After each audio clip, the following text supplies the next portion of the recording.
Hello दोस्तों। आज के इस वीडियो में हम एक बहुत ही इम्पोर्टेंट टॉपिक के बारे में चर्चा करेंगे। ये हर एग्जाम में पूछा जाता है। वायरस मालवेयर के बारे में। ये वायरस मालवेयर क्या होता है? देखो, जैसे आप यूज़ करते हो ना, व्हाट्सएप यूज़ करते हो, फेसबुक यूज़ करते हो, गूगल क्रोम यूज़ करते हो, या यूपी एग्ज़ाम वाले का कोई एप्लीकेशन सॉफ्टवेयर जैसे कोई ऐप यूज़ करते हो ना, तो इसमें क्या होता है? जैसे ये मान लो यूपी एग्जाम वाले का ये एक एप्लीकेशन है। तो इसका क्या पर्पस होता है? ये आपकी पढ़ाई के लिए बना है। पढ़ाई के लिए इसमें टेस्ट सीरीज है, वीडियो क्लासेस है, ये सारी चीजें हैं। तो इसी तरह ये जो यूपी एग्जाम वाले का सॉफ्टवेयर है, ये एप्लीकेशन है, ये आपको यूट्यूब वीडियो या तो नॉर्मल वीडियो हो गया या तो टेस्ट सीरीज हो गया, ये सब ना प्रोवाइड करा के ये कुछ ऐसा काम करे। मतलब कोई सॉफ्टवेयर जब ऐसा काम करे जो आपके लिए हार्मफुल हो, तो वो जो सॉफ्टवेयर होता है उसी को मालवेयर या तो वायरस सॉफ्टवेयर बोला जाता है ना। ये चीज याद रखना। ये जितने भी वायरस या मालवेयर होते हैं, ये एक तरह के सॉफ्टवेयर ही होते हैं। बस इनका जो टारगेट होता है कि ये यूजर को नुकसान पहुंचाने के पर्पज से इनको बनाया जाता है। सिंपल सी डेफिनेशन बस इतनी है। या एक ऐसा प्रोग्राम, एक प्रोग्राम या प्रोग्रामों का सेट, ये सॉफ्टवेयर भी हो सकता है, जो कंप्यूटर के लिए हानिकारक होता है या वायरस से भरा हुआ प्रोग्राम होता है। मालवेयर डिफरेंट डिफरेंट टाइप के होते हैं, जैसे वायरस हो गया, वॉर्म हो गया, ट्रोजन हॉर्स हो गया, बोट्स हो गया, स्पैम हो गया, रैंसमवेयर हो गया, स्पाईवेयर हो गया। तो ये सारे की लागत, ये कुकीज इसी के अंदर आता है। ये सारे इसके प्रकार हो गए। हम एक एक करके अब इसके बारे में डिस्कस करेंगे। Computer virus. वायरस का फुल फॉर्म क्या होता है? Vital information resource under seize. Vital information resource under seize, ये याद रखना। ये दुर्भावनापूर्ण प्रोग्राम होता है। यह एक ऐसा प्रोग्राम होता है जो कंप्यूटर के अंदर सेव फाइल, कंप्यूटर के अंदर जो सेव फाइल्स हैं उनको नुकसान पहुंचाने के पर्पज से बनाया जाता है। वायरस जो होता है ये किसका? मालवेयर का ही पार्ट होता है। वायरस अपनी कॉपी स्वयं बनाकर खुद को संपूर्ण कंप्यूटर में फैलने में मदद करता है। जैसे क्या कोविड हो रहता था, वो वायरस था ना, वो क्या करता था कि शरीर में पहुंच के अपनी कॉपी खुद से बनाने लगता था ना। तो उसी तरह ये वायरस, कंप्यूटर वायरस जो होता है, ये भी जब कंप्यूटर में पहुंचता है तो खुद की कॉपी बनाने लगता है और बना के फिर पूरे कंप्यूटर को नुकसान पहुंचाता है। जैसे कोविड वायरस था, उसी तरह ये वाला वायरस भी है। वायरस ईमेल से नहीं फैलता, बल्कि ईमेल में आई हुई अवांछित अटैचमेंट फाइलें। जैसे देखो, कभी क्या कोई कोई स्पैम ईमेल आपके पास आते हैं, तो उसमें जो फाइल अटैच रहती है ना, उसको आप क्लिक करके जब डाउनलोड करते हो, तो उसी के थ्रू आपके सिस्टम में आ जाती है, वहीं से वो इंस्टॉल हो जाती है। ठीक है। कंप्यूटर वायरस एक सॉफ्टवेयर है, इसलिए यह हार्डवेयर को नुकसान नहीं पहुंचा सकता है। वायरस राइट प्रोटेक्टेड या कंप्रेस डेटा फाइल को प्रभावित नहीं कर सकता, क्योंकि यह मेमोरी में घुसकर स्वयं को स्थापित करता है। विश्व का पहला वायरस, जिसका नाम क्या था? क्रीपर था, जो एक ट्रोजन वायरस था। क्या था? ट्रोजन वायरस था। 1971 में थॉमस बॉब द्वारा इसको बनाया गया था। याद रखना, किसके द्वारा? थॉमस बॉब के द्वारा। विश्व का पहला वो कंप्यूटर वायरस जो कंप्यूटर में फैला, उसका क्या नाम था? कंप्यूटर में जो फैला है वो था अल्फ क्लोनर। भारत का पहला बूट सेक्टर वायरस क्या था? ब्रेन था। जनवरी 1986 में एमएस डॉस को, एमएस डॉस में क्या आया था? ये ब्रेन वायरस आया था। एप्लीकेशन सॉफ्टवेयर में फैलने वाला वायरस क्या होता है? मैकी सॉरी मैको वायरस होता है। कमांड से निकलने वाला वायरस क्या होता है? ले हार्ड वायरस होता है। वायरस एक कंप्यूटर प्रोग्राम ही होता है, ये आपको बताया है। कंप्यूटर प्रोग्राम भी हो सकता है, एक सॉफ्टवेयर भी हो सकता है। किसी विशेष या निश्चित तिथि व समय पर होने वाला वायरस अटैक क्या बोलता है? वो कहा जाता है टाइम बम। सबसे अधिक वायरस स्पैम मेल से फैलता है। वर्ष 2000 में सबसे ज्यादा फैलने वाला वायरस क्या था? आई लव यू, ये वायरस का नाम है। बूट सेक्टर वायरस फ्लॉपी तथा हार्ड डिस्क के बूट सेक्टर में संग्रहित होते हैं। जब कंप्यूटर को प्रारंभ किया जाता है, तब ये ऑपरेटिंग सिस्टम को लोड होने में बाधा उत्पन्न करते हैं। बूट सेक्टर वायरस की ये बात कर रहा है। ये कहाँ लोड होते हैं? ये हार्ड फ्लॉपी या हार्ड डिस्क में वो होते हैं। कंप्यूटर वायरस मुख्यतः ईमेल अटैचमेंट, गेम, फाइल आदि के माध्यम से फैलते हैं। जेएस फ्रंट नाइट, यह वायरस ईमेल द्वारा फैलता है। वियना वायरस, वियना जो है ये एक वायरस का नाम है जो हार्ड डिस्क में पाया जाता है। माइकल एंजेलो एक बूट सेक्टर वायरस है। वायरस के कुछ डिफरेंट डिफरेंट उदाहरण उदाहरण हैं। Michelangelo, Anna Kournikova, Columbus,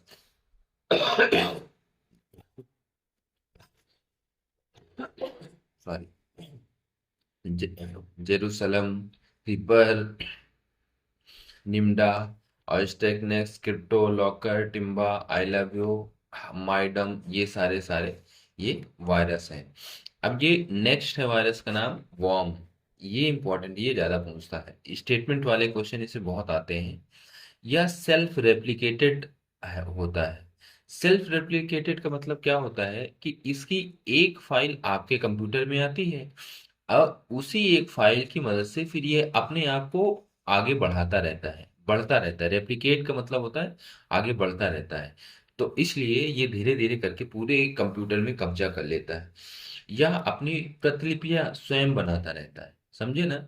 ये एक अपनी प्रतिलिपियां, अपनी कॉपी जो है खुद एक आएगा कंप्यूटर में और अपनी कॉपी बना बना के पूरे कंप्यूटर को जकड़ लेता है। या डेटा या फाइल में किसी प्रकार का कोई परिवर्तन नहीं करता है। वॉर्म से प्रभावित कंप्यूटर की गति काफी धीमी हो जाती है। और जब किसी सॉफ्टवेयर की कॉपी बन इतनी ज्यादा बन जाएगी, इतनी ज्यादा बन जाएगी, तो कंप्यूटर ऑटोमेटिक धीमे ही हो जाएगा क्योंकि सारा वो फुल कर देगा। तथा कभी कभी मेमोरी भी क्रैश हो जाती है। वॉर्म से प्रभावित कंप्यूटर गर्म होने लगते हैं तथा हैंग भी होते हैं। देखो इसका ये लक्षण है, गर्म हो जाता है और हैंग होने लगता है। कार्यविधि इसकी क्या है? जब यूजर कंप्यूटर को कोई कमांड देता है तो वॉर्म उस कमांड को सैकड़ों या हजारों बार हार्डवेयर को भेज देता है। ऐसी स्थिति में ऑपरेटिंग सिस्टम ना तो कमांड चला पाता है और ना ही बंद कर पाता है, ठीक है ना। क्या कमांड देता है, वॉर्म जो है ये कमांड देता है तो ना तो ऑपरेटिंग सिस्टम अपना काम कर पाता है ना यूजर। ये सबसे ज्यादा हार्ड डिस्क को प्रभावित करता है। फिर नेक्स्ट है ट्रोजन। यह एक फेक सॉफ्टवेयर, ये नकली सॉफ्टवेयर है। तो मतलब आपको दिखेगा ये ओरिजिनल सॉफ्टवेयर, ये नकली सॉफ्टवेयर प्रोग्राम के नाम से जानते हैं।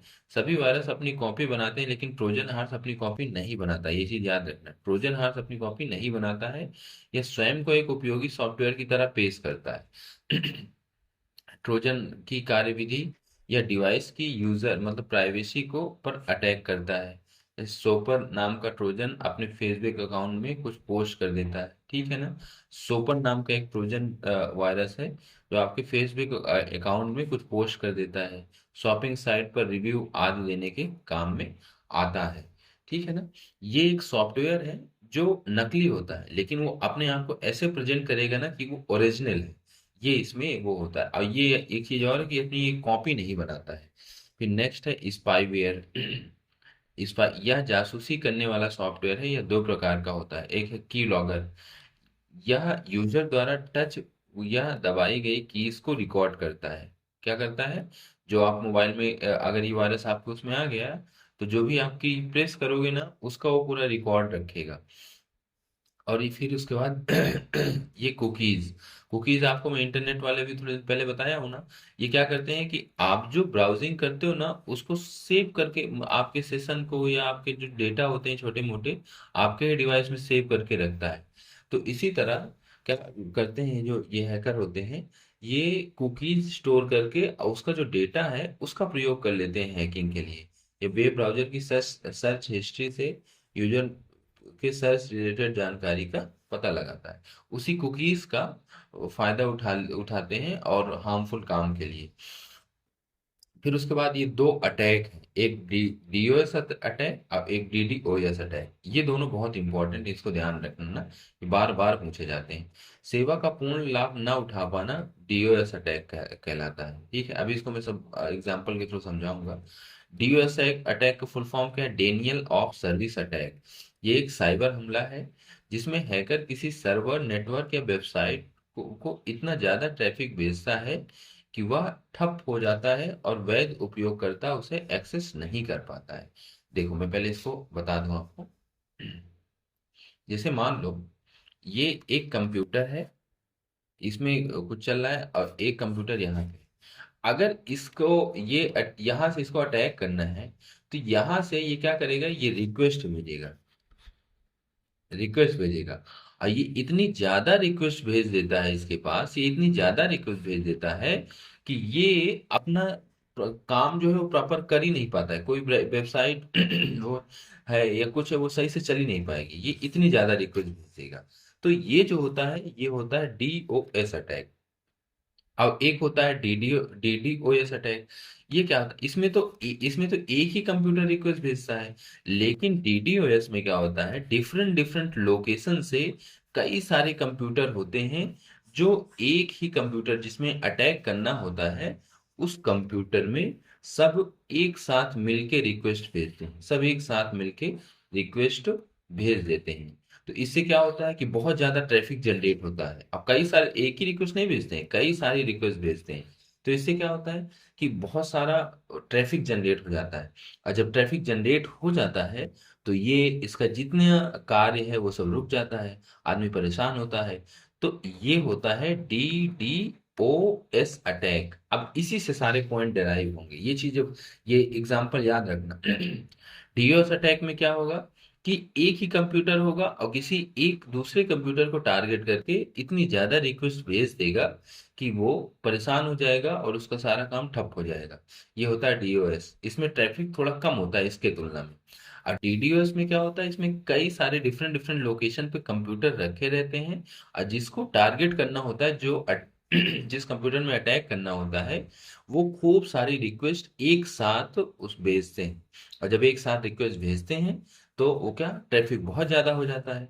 तो कोई वेबसाइट या कंप्यूटर सही से चल नहीं पाता है। तो वो होता है क्या, डीडीओएस अटैक। ठीक, अब इसी से रिलेटेड पॉइंट हम देखेंगे। या फिर यह एक ही सिस्टम या डिवाइस में हमला किया जाता है, कम प्रभावी होता है।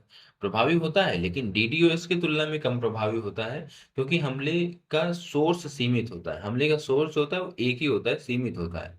हमले की पहचान और रोकथाम करना, हाँ देखो, इसमें एक ही कंप्यूटर होता है, तो इसमें पहचान और रोकथाम करना आसान होता है। लेकिन डीडीओएस में क्या होता है, कई सारे कंप्यूटर और मल्टीपल लोकेशन में होते हैं, तो इसलिए उसको पहचानना बहुत मुश्किल होता है। किसी एक कंप्यूटर या नेटवर्क में अधिक रिक्वेस्ट भेजकर सर्वर को क्रैश करने की कोशिश की जाती है। आमतौर पर छोटे पैमानों पर वेबसाइटों को निशाना बनाया जाता है। किसी एक कंप्यूटर में अत्यधिक ट्रैफिक और रिक्वेस्ट भेजी जाती है, जिससे सर्वर धीमा हो जाता है और क्रैश हो जाता है। जिससे ping flood, assign flood, UDP flood, ये सारे हैं। अब इसके बाद बारी आती है DDoS, distributed Daniel of service. कई संक्रमित डिवाइसेस बॉटनेट का उपयोग किया जाता है। देखो, कई सारी इसमें डिवाइसेस होती हैं। हमले का जो सोर्स होता है उसको ढूंढना और रोकना जो होता है बहुत मुश्किल होता है, क्योंकि डिफरेंट डिफरेंट लोकेशन से रिक्वेस्ट आती रहती हैं। डीओएस में क्या होता है, एक ही जगह से आती है, तो वो कभी कभी पकड़ में आ जाती है, लेकिन इसमें ये मुश्किल होता है। हजारों लाखों डिवाइसेस डिवाइसेस जो होती है ना, उनको बॉटनेट बोलते हैं, मिलकर बड़े पैमाने में ट्रैफिक भेजते हैं। बड़ी कंपनियां, बैंकिंग सिस्टम और सरकारी वेबसाइटों पर बड़े पैमाने पर हमला किया जाता है। यह अधिक खतरनाक और शक्तिशाली होता है, क्योंकि कई जगहों से एक साथ हमला किया जाता है। हमलावर पहले कई डिवाइसेस जैसे कंप्यूटर, आईओटी डिवाइसेस को मालवेयर से संक्रमित करता है और एक बॉटनेट बनाता है। ये जो पूरा ये बनता है ना, जिससे कई सारे कंप्यूटर को वो बनता है, उसी को बॉटनेट बोलते हैं। फिर सभी डिवाइसेस एक साथ सभी डिवाइसेस से एक साथ टारगेट सर्वर पर हमला किया जाता है। बॉटनेट अटैक है, एचटीटीपी फ्लड है, डीएनएस एम्प्लीफिकेशन है, ये सारा इसमें आता है। फिर उसके बाद फिशिंग है। देखो, अभी आपको जो मैं उदाहरण बताया ना, बस वो डायग्राम आप याद रखोगे तो सारे पॉइंट ऑटोमेटिक डिराइव हो जाएंगे अपने आप। क्या कैसे लिखने में आपको बताया दे रहा हूँ यहाँ पे। ये डीयूएस है, इसमें एक ही लोकेशन से ये हम वो हमला रिक्वेस्ट भेजी जा रही। तो इसमें क्या होगा, ट्रैफिक क्या होगा, थोड़ा सा कम होगा। ट्रैफिक कम होगा, और फिर उसके बाद इसको जानना पहचानना आसान हो जाएगा ना, क्योंकि ये एक ही जगह से है, तो इसको थोड़ा सा पहचानना आसान हो जाएगा। लेकिन यहाँ पे क्या, कई जगह से भेजा जा रहा है, तो ये थोड़ा सा क्या होता है, पावरफुल होता है, स्ट्रांग होता है। ट्रैफिक इसमें ज्यादा हो जाएगी, और ट्रैफिक, और इसको पकड़ पाना मुश्किल होता है। तो ये सारे पॉइंट आप ऑटोमेटिक डिराइव कर सकते हो। और ये जो पूरा पूरा ये जो पूरा स्ट्रक्चर ये बन रहा है ना, इसी को बॉटनेट बोलते हैं। ठीक है ना। अब फिर उसके बाद नेक्स्ट है फिशिंग। फिशिंग क्या होता है? यह एक साइबर अपराध होता है जिसमें हमलावर जो अटैकर होता है उपयोगकर्ता को धोखा देकर उसकी संवेदनशील जानकारी को चुरा लेता है, जैसे user name, password, bank detail, credit card number आदि चुराने का प्रयास करता है। जैसे क्या होता है, कोई वेबसाइट है, मान लो किसी का फेसबुक का पासवर्ड जानना है, तो जैसा फेसबुक का इंटरफेस है वैसा ही सेम एक दूसरी वेबसाइट HTML वेब पेज के थ्रू दूसरी वेबसाइट बनाई जाएगी। आप उस दूसरी वेबसाइट को उस दूसरी वेबसाइट को क्या करना है, करेंगे, किसी के पास भेजा जाएगा कि रिचार्ज कर लो, या मतलब रिचार्ज में छूट मिल रही है। तो उससे क्या होगा, लॉगिन करने के लिए वो फेसबुक का माध्यम चुनेगा। जैसे ही चुन के उसमें आईडी पासवर्ड डालेगा, और वो किसके पास पहुंच जाएगा? जो अटैकर होगा उसके पास पहुंच जाएगी। अगर ईमेल के माध्यम से हो रहा है तो इसको ईमेल फिशिंग बोलते हैं। एसएमएस के माध्यम से हो रहा है तो स्मिशिंग बोलते हैं। वॉइस कॉल के थ्रू हो रहा है तो इसको फिशिंग बोला जाता है। तो ये हो गया हमारा फिशिंग के बारे में। फिर उसके बाद साइबर बुली। यह वह व्यक्ति होता है जो किसी अन्य आईडी या नाम का इस्तेमाल करके उसको परेशान करने की कोशिश करता है। जैसे क्या होता है, आप इंस्टा पे आईडी, लड़की के नाम पे आईडी बना के लोग रिचार्ज करवाते हैं। तो वही होता है ना कि जब इसको परेशान करने के लिए कोई पुलिस की आईडी बना लेगा, बोलेगा मैं पुलिस वाला हूँ, और उसको धमकी देता है, परेशान करता है, तो वो जो आदमी है वो साइबर बुली के नाम से जाना जाएगा। फिर नेक्स्ट है रैंसमवेयर। रैंसमवेयर एक प्रकार का मैलवेयर होता है जो किसी कंप्यूटर सिस्टम पर डेटा को क्या करता है, इनक्रिप्ट कर देता है। कंप्यूटर जैसे चला रहे हो, अगर ये हमारे कंप्यूटर में आ गया तो ये जितना डेटा है इसको इनक्रिप्ट कर देगा, और फिर उससे क्या मांगेगा, रैंसम मांगेगा, मतलब फिरौती मांगता है कि अगर इतने रुपए दोगे तो मैं कंप्यूटर तुम्हारा सही कर देता हूँ, दूंगा, ताकि डेटा को पुनः एक्सेस किया जा सके। अब इसे साइबर फिरौती वायरस या साइबर एक्सटोर्शन एक्सटोर्शन वायरस भी कहा जाता है। ये हो गया हमारा डिफरेंट डिफरेंट वायरस के बारे में। अब है उसके बाद IPR, इंटेलेक्चुअल प्रॉपर्टी राइट्स। मतलब ये जो है, हम जो भी इंटरनेट में प्रॉपर्टी होती है ना, इंटरनेट में आपकी जो भी प्रॉपर्टी है, जैसे आपकी फेसबुक आईडी हो गई या कुछ भी हो गया, उसी को बोला जाता है इंटेलेक्चुअल प्रॉपर्टी। उसको क्या बोलते हैं? Intellectual property. अब उसी का जो सुरक्षित करने के लिए आपको कानूनी अधिकार मिला हुआ है, वो हो गया इंटेलेक्चुअल प्रॉपर्टी राइट्स। ये कानूनी अधिकार हैं जो मानव मस्तिष्क की रचना, जैसे कोई आविष्कार, कलात्मक कार्य, डिजाइन, ब्रांड आदि को सुरक्षित करते हैं। ये अधिकार निर्माताओं या मालिकों को उनकी रचना से लाभ प्राप्त करके दूसरों द्वारा गैर कानूनी उपयोग को रोकने का अधिकार देता है। इसके प्रमुख प्रकार होते हैं, जैसे पेटेंट होता है। जैसे कोई नया आविष्कार होता है उसका लोग पेटेंट करवाते हैं ना, तो वही है नए आविष्कार। तो जो भी जितने भी नए आविष्कार होते हैं, जैसे कोई टेक्नोलॉजी है, कोई प्रोसेस है, उसको सुरक्षित करने के लिए किसका प्रयोग करते हैं? पेटेंट का। फिर उसके बाद कॉपीराइट कहाँ पे प्रयोग होता है? कोई साहित्यिक काम है, कलात्मक काम है, मीडिया कार्यों का, जैसे किताब, गाने, फिल्म की सुरक्षा के लिए किसका? कॉपीराइट का प्रयोग किया जाता है। ट्रेडमार्क फिर होता है एक, ब्रांडों को, मतलब कोई ब्रांड है उसको ना कोई कॉपी कर नहीं पाए, जैसे कोई लोगो हो गया, कोई नारा हो गया, कोई नाम हो गया, तो उसके लिए ट्रेडमार्क का प्रयोग किया जाता है। इनकी सुरक्षा के लिए कोई गाना हो गया, कोई फिल्म हो गया, कोई मूवी हो गई, इसके लिए कॉपीराइट का प्रयोग किया जाता है। कोई तकनीकी है, जैसे तकनीकी है, कोई प्रक्रिया है, जो दवा बनाया गया, जैसे कोविड की दवा बनाई गई थी तो उसका पेटेंट करवाया गया था ना, कि उसको कोई कॉपी नहीं करने पाए। फिर उसके बाद एक होता है ट्रेड सीक्रेट, गोपनीय व्यवसायिक जानकारी, जैसे कोई रेसिपी, एल्गोरिदम, ये सब। और औद्योगिक डिजाइन, उत्पादों के दिखावटी डिजाइनों को सुरक्षा, जैसे गाड़ी का आकार, ये सब वो करने के लिए। भौगोलिक संकेत में क्या है, किसी विशेष क्षेत्र से जुड़े उत्पादों की सुरक्षा, जैसे दार्जिलिंग की चाय, कश्मीरी पश्मीना, ये सारे हैं। IPR का क्या इंपॉर्टेंस क्या है? नवाचार और रचनात्मक कार्यों को प्रोत्साहित करना, निर्माताओं और व्यवसायों को अधिकारों की रक्षा करना, आर्थिक विकास और निष्पक्षता प्रतिस्पर्धा को बढ़ावा देना। और फिर उसके बाद है नकली उत्पादों या और पायरेसी को रोकना, ये आईपीआर का काम होता है। फिर उसके बाद देखो एक साइबर सिक्योरिटी में दो एल्गोरिदम होती हैं, एक आरएसए और एक डीएसए। ये दोनों एल्गोरिदम हमारे डेटा को सुरक्षित सोर्स से डेस्टिनेशन तक पहुंचाने के काम में मदद करती हैं। तो उनके बारे में अब हम देखेंते हैं। आरएसए का पहले तो बात, तो ये फुल फॉर्म पूछेगा आपसे, फुल फॉर्म क्या है? रिवेस्ट और सामिर एडलेमन, ये तीन साइंटिस्ट थे। इन तीनों ने ही मिलके, ये तीन आदमी थे, इन्हों तीनों ने ही मिलके इसका आविष्कार किया था। इसीलिए इनके नाम पे ही इसका वो पड़ गया आरएसए। यह एक पब्लिक की, याद रखना कैसी, पब्लिक की क्रिप्टोग्राफी एल्गोरिदम होती है। पब्लिक की, ये बहुत इंपॉर्टेंट पॉइंट याद रखना, पूछेगा तो यही सवाल पूछता है। पब्लिक की क्रिप्टोग्राफी एल्गोरिदम है जिसका उपयोग डेटा को सुरक्षित रूप से एनक्रिप्ट करने और डिक्रिप्ट करने के लिए किया जाता है। यह आधुनिक साइबर सुरक्षा, डिजिटल सिग्नेचर और ऑनलाइन संचार में व्यापक रूप से प्रयोग होता है। ठीक है ना, ये चीज याद रखना। पब्लिक की एल्गोरिदम होती है जिससे डेटा को सुरक्षित एनक्रिप्ट करना हो या डिक्रिप्ट करना हो, उसके लिए प्रयोग किया जाता है। आधुनिक सुरक्षा, डिजिटल सिग्नेचर, ऑनलाइन संचार में इसका प्रयोग होता है। आरएसए के कौन कौन से कार्य होते हैं? एक तो की जनरेशन, इसमें क्या होता है, जैसे पब्लिक की, प्राइवेट की, ये जनरेशन, उसको जनरेट करने के लिए दो बड़ी प्राइम संख्या चुनी जाती हैं इसमें, और इसका गुणा करके की बन को वो किया जाता है। फिर एनक्रिप्शन, पब्लिक के, पब्लिक की से, देखो ये इंक्रिप्शन और डिक्रिप्शन दो काम ये करता है। तो इंक्रिप्शन वाला जो काम होता है वो किससे होता है? पब्लिक की, पब्लिक कुंजी जो होती है उससे संदेश को इनक्रिप्ट किया जाता है। देखो मैं आपको थोड़ा सा यहाँ पे बताया दे रहा हूँ, तो इससे क्रिप्टोग्राफी, पब्लिक की, प्राइवेट की, आरएसए, सब आपको समझ में आ जाएगा। देखो आपके पास ये कोई डेटा है, अब यहाँ सेंडर के पास से आपको यहाँ रिसीवर के पास भेजना है, ये डेटा को यहाँ पे भेजना है। अब इसको सिक्योरिटी के साथ भेजना है, तो एक होती है पब्लिक की, एक होती है पब्लिक की।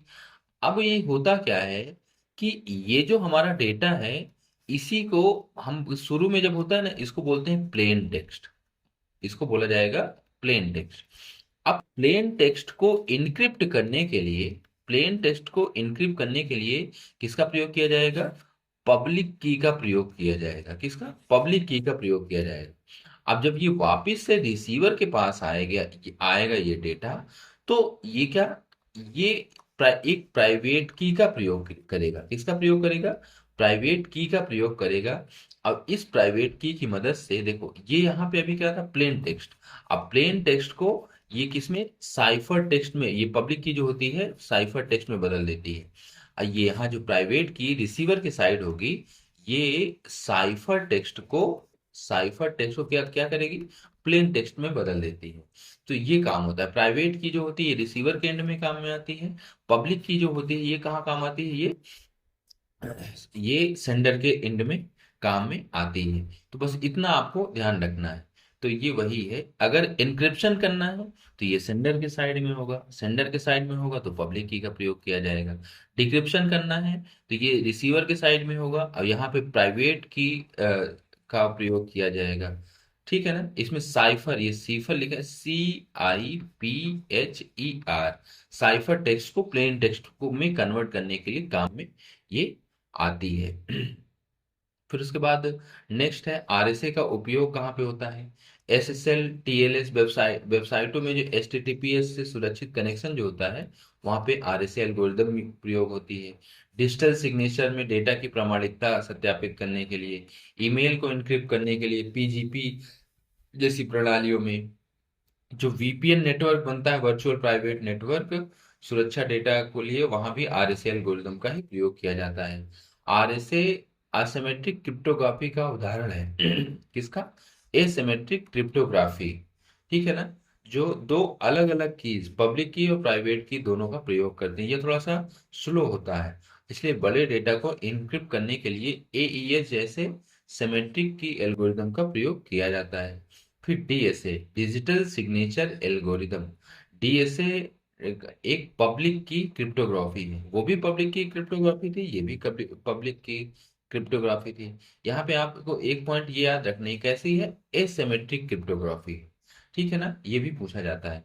पब्लिक की क्रिप्टोग्राफी एल्गोरिदम है जिसका उपयोग डिजिटल हस्ताक्षर, जो डिजिटल सिग्नेचर होता है, उसको बनाने के लिए या उसको सत्यापित करने के लिए किया जाता है। यह FIPS 186-4 मानक द्वारा परिभाषित है और सुरक्षित डेटा प्रमाणीकरण के लिए प्रयोग किया जाता है। डीएसए एल्गोरिदम के डिफरेंट डिफरेंट चरण होते हैं। पैरामीटर जनरेशन, गणितीय पैरामीटर जनरेट करने के लिए, और फिर उसके बाद की जनरेशन का काम होता है, प्राइवेट की, पब्लिक की, ये सब जनरेट किया जाता है। सिग्नेचर जनरेशन, ये यूजर किसी मैसेज पर सिग्नेचर बनाना चाहता है तो इसे हैश फंक्शन, याद रखना, अगर सिग्नेचर बनाना है तो किसका, हैश फंक्शन हो गया, कोई रैंडम नंबर का प्रयोग करके डिजिटल सिग्नेचर बनाया जाता है इसमें। फिर इसके बाद सिग्नेचर का वेरिफिकेशन कैसे किया जाता है। डीएसए एक मजबूत डिजिटल सिग्नेचर एल्गोरिदम है जिसका उपयोग डॉक्यूमेंट, सॉफ्टवेयर और ईमेल की प्रामाणिकता सत्यापित करने के लिए किया जाता है। यह सरकारी और वित्तीय संसाधनों में व्यापक रूप से प्रयोग होता है। अगर आपको एन्क्रिप्शन और सिग्नेचर दोनों चाहिए तो आरएसए बेहतर विकल्प हो सकता है। क्या, इनक्रिप्शन और सिग्नेचर दोनों चाहिए तो आरएसए बेहतर विकल्प, लेकिन अगर आपको केवल सिग्नेचर चाहिए तो डीएसए अच्छा विकल्प होता है। याद रखना, इंक्रिप्शन और सिग्नेचर दोनों चाहिए तो आरएसए की तरफ स्विच करना पड़ेगा। अगर केवल सिग्नेचर चाहिए तो डीएसए। एसएसएल, टीएलएस, बिटकॉइन और गवर्नमेंट डॉक्यूमेंट के लिए किसका प्रयोग होता है, ये डीएसए का प्रयोग होता है। इन दोनों के बीच में डिफरेंस, आरएसए, इंक्रिप्शन, सिग्नेचर दोनों, इसमें केवल डिजिटल सिग्नेचर, ये स्पीड में थोड़ा स्लो होता है, ये फास्ट होता है। ये लॉन्ग की जनरेशन में इसकी आवश्यकता होती है, इसकी स्मॉल की जनरेशन में आवश्यकता होती है। मॉड्यूलर एक्सपोनेंशियल इसकी वो होता है, इसमें भी मॉड्यूलर एक्सपोनेंशियल होती है। इसका मानक है PKCS-1, इसका FIPS 1864 है। फिर उसके बाद नेक्स्ट है साइबर एथिक्स का ही पार्ट, ये प्लेगरिज्म है। प्लेगरिज्म का अर्थ किसी दूसरे व्यक्ति के काम, विचार, लेखन या रचना को बिना उचित क्रेडिट दिए अपने नाम से प्रस्तुत करना। मान लो जैसे इंटरनेट में कोई वेबसाइट से आप कंटेंट, किसी वेबसाइट से कोई आदमी कोई नोट्स बनाया या कोई डेफिनेशन या कोई टॉपिक, वो अपने से मतलब वो खोज करके वो बनाया है। कोई एग्जांपल के लिए आप ट्रिक मान लो, कोई ट्रिक वो अपने से बनाया है, अब बिना उसको क्रेडिट दिए उसकी ट्रिक को आप इस्तेमाल करते हो तो वो जो होता है वो क्या होता है, प्लेगरिज्म होता है। यह एक अनैतिक और कई बार कानूनी अपराध भी हो सकता है, खासकर शैक्षणिक, साहित्यिक और मीडिया के क्षेत्र में। बस इसमें सीधा सा बस इतना सा आपको याद रखना है कि अगर हम इंटरनेट में किसी के भी कोई भी प्रॉपर्टी को कॉपी करते हैं, इंटेलेक्चुअल प्रॉपर्टी को कॉपी करते हैं उसको बिना क्रेडिट दिए, तो वो बोला जाता है प्लेगरिज्म। ठीक है ना। और फिर उसके बाद फिर ये इसके कई सारे प्रकार होते हैं। डायरेक्ट प्लेगरिज्म, किसी दूसरे के काम को बिना किसी बदलाव के, जैसा जैसा है same to same copy paste डिक्टो कॉपी कर लेना और अपने नाम से पेस्ट कर देना। किसी किताब से पूरा पैराग्राफ कॉपी करके अपने रिसर्च पेपर में डाल देना, जैसे हमारी बुक को कोई कॉपी करेगा ना तो ये अपराध की श्रेणी में आएगा, और ये होता है प्लेगरिज्म। और फिर एक होता है सेल्फ प्लेगरिज्म, इसमें क्या होता है, अपने पुराने काम को बिना बताए दोबारा प्रकाशित कर देना, ये सेल्फ प्लेगरिज्म होता है। एक ही रिसर्च को दो अलग अलग जर्नल्स में छापना। और मोजाइक प्लेगरिज्म एक होता है, किसी के काम को थोड़ा बदल कर अपना बताना, इसके पैराफ्रेसिंग के बिना। और किसी ब्लॉग पोस्ट के वाक्य को, शब्दों को बदलकर अपने नाम लिख देना उसमें। फिर एक होता है एक्सीडेंटल प्लेगरिज्म, गलती से किसी काम को रेफरेंस दिए बिना यूज कर लेना, किसी के विचार को भूलवश अपना बताना। ये होता है क्या, प्लेगरिज्म के बारे में। अब उसके बाद होता है कंप्यूटर एंटीवायरस। देखो, वायरस, वायरस के आगे एंटी लगा है ना, तो वायरस को रोकने के लिए जो सॉफ्टवेयर बनाए जाते हैं उसी को बोला जाता है एंटीवायरस। ये भी एक तरह का सॉफ्टवेयर ही होता है जो वायरस से लड़ने के लिए बनाया जाता है। जब सिस्टम या डिवाइस में कोई वायरस आ जाता है तो उसे रोकने के लिए एक एंटीवायरस डाउनलोड किया जाता है ताकि कोई वायरस डिवाइस को प्रभावित ना कर सके। पहला एंटीवायरस क्या था, रिपर था, रे टॉमलिंसन द्वारा बनाया गया था। कंप्यूटर में पहले से मौजूद सॉफ्टवेयर या फाइल प्रोग्राम जो एंटीवायरस की तरह काम करता है वो क्या होता है, फायर वॉल होता है। जो बहुत सारे एंटीवायरस सॉफ्टवेयर हैं जैसे ये हैं, नोर्टन, मैकफ्री, पांडा। जैसे आपसे क्वेश्चन पूछ लेता है कि निम्न में से कौन सा एंटीवायरस सॉफ्टवेयर नहीं है, और ये सारे दे देगा और बाकी एक कोई वो दूसरा दे देगा। Kaspersky, firewall, Bitdefender, और ये Avast, Symantec, Quick Heal, AVG defender, Avira, और Virobot, net protector.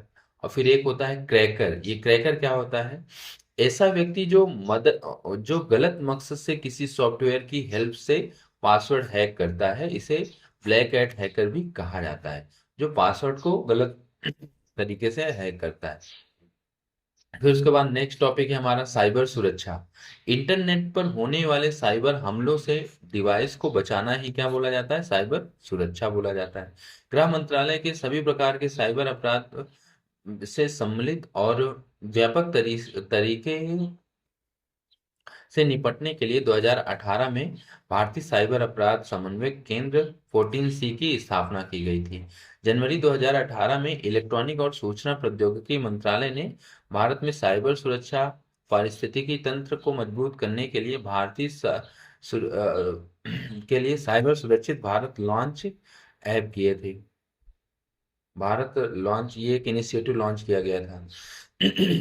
Data security council of India DSCI 2008 में नेस्कॉम द्वारा डेटा सुरक्षा के लिए स्थापित एक गैर लाभकारी औद्योगिक निकाय है। साइबर सुरक्षा क्षेत्र में कुशल पेशेवरों और लोगों के बीच जागरूकता पैदा करने के लिए माइक्रोसॉफ्ट और DSCI द्वारा साइबर शिक्षा जैसे कार्यक्रम लागू किए गए हैं।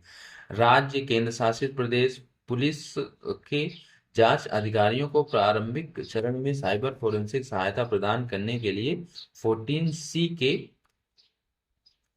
एक भाग के रूप में साइपैड द्वारा नई दिल्ली में अत्याधुनिक राष्ट्रीय साइबर फोरेंसिक प्रयोगशाला की स्थापना की गई थी। ये MEIRY ये संस्था है जो साइबर सुरक्षा को देखती है, जनवरी 2004 में स्थापित की गई। इसके कार्य क्या क्या हैं, कंप्यूटर से संबंधित छेड़छाड़ घटित होने की प्रतिक्रिया देना, पूर्वानुमान लगाना, अलर्ट जारी करना, साइबर सुरक्षा प्रदान करना। फिर ये एक होता है साइबर स्पेस। इंटरनेट पर उपलब्ध जारी जानकारी या संपूर्ण डेटा साइबर स्पेस कहलाता है। साइबर स्पेस शब्द का प्रयोग सर्वप्रथम न्यूरोमैंसन ने किया था। साइबर क्राइम फिर क्या है, इंटरनेट के माध्यम से किसी व्यक्ति, कंपनी या किसी भी अन्य संस्थान आदि को परेशान करना व कोई गैर कानूनी कार्य इंटरनेट के माध्यम से करना साइबर क्राइम कहलाता है। साइबर स्टॉकिंग, बड़ी संख्या में ईमेल भेजना, वायरस द्वारा कंप्यूटर या डेटा को नुकसान पहुंचाना, इंटरनेट का प्रयोग करके आर्थिक अपराध करना, इंटरनेट पर गैर जरूरी चित्र प्रदर्शित करना। साइबर क्राइम के प्रकार, साइबर जासूसी, साइबर आतंकवाद, साइबर हमला, साइबर युद्ध, ये सारे हैं। इसके और भी सारे प्रकार होते हैं जैसे हैकिंग, किसी नेटवर्क की कमजोरी का पता लगाने की प्रक्रिया या पता लगाकर उसकी कमजोरी का फायदा उठाकर उस सिस्टम के मालिक को ब्लैकमेल करना, उस उपयोगी डेटा को चोरी करना ही क्या बोला जाता है, हैकिंग बोला जाता है। और जो आदमी इस काम को करता है उसको हैकर बोला जाएगा। हैकर एक ऐसा व्यक्ति होता है जो सिस्टम की कमियों का फायदा उठाकर सिस्टम में सेंध लगाकर महत्वपूर्ण जानकारी हासिल करता है। यह हैकर के बहुत सारे प्रकार होते हैं जैसे व्हाइट हैट हैकर, ऐसा व्यक्ति जो नेटवर्क की सुरक्षा सुधारने के लिए कमियों की खोजता है। जैसे इसको कुछ कंपनी वाले हायर करते हैं, ये नेटवर्क की सुरक्षा को सुधारने के लिए कमियों को खोजता है, वो व्हाइट हैट हैकर होता है। इसको एथिकल हैकर भी कहा जाता है। ब्लैक हैट हैकर होता है ऐसा व्यक्ति जो कुछ पर्सनल लाभ के लिए नेटवर्क की सुरक्षा की कमियों का उपयोग करता है। फिर उसके बाद ग्रे हैट हैकर, इसके अंदर ब्लैक और व्हाइट दोनों हैकर आते हैं। ये दोनों प्रकार के डेटा का उपयोग करता है, अच्छा और बुरा दोनों तरह से। रेड हैट हैकर, ये ब्लैक हैट हैकर को रोकने के लिए बनाए जाते हैं। ब्लू हैट में क्या होता है, ऐसा व्यक्ति जो सॉफ्टवेयर जारी होने से पहले उसकी कमियों को खोजता है और उसको दूर करता है। स्प्लिट किड और ये कीडी करके है, किसी दूसरे हैकर के प्रोग्राम को चुराकर उसकी मदद से हैकिंग करना। ग्रीन हैकर, नए व्यक्तियों को हैकिंग करना शुरू करते हैं, जो नए नए व्यक्ति शुरू करें। हैक्टिविस्ट है, जिस हैकर का इस्तेमाल स्पेशल या पॉलिटिकल पॉलिटिकल किसी भी प्रकार के आतंक को फैलाने के लिए करते हैं। और एक है ये प्रिकर, टेलीफोन कॉल को हैक करने वाले हैकर को। और फिर उसके बाद है बिसल्ट लोअर, मेलेशियस इंसाइडर, अपनी कंपनी की गलत वायरस वाली फाइल को सार्वजनिक कर देना, इसको बिसल्ट लोअर बोला जाता है। अब इसके बाद लास्ट टॉपिक इसका बचता है बूटिंग। ये बूटिंग क्या होता है?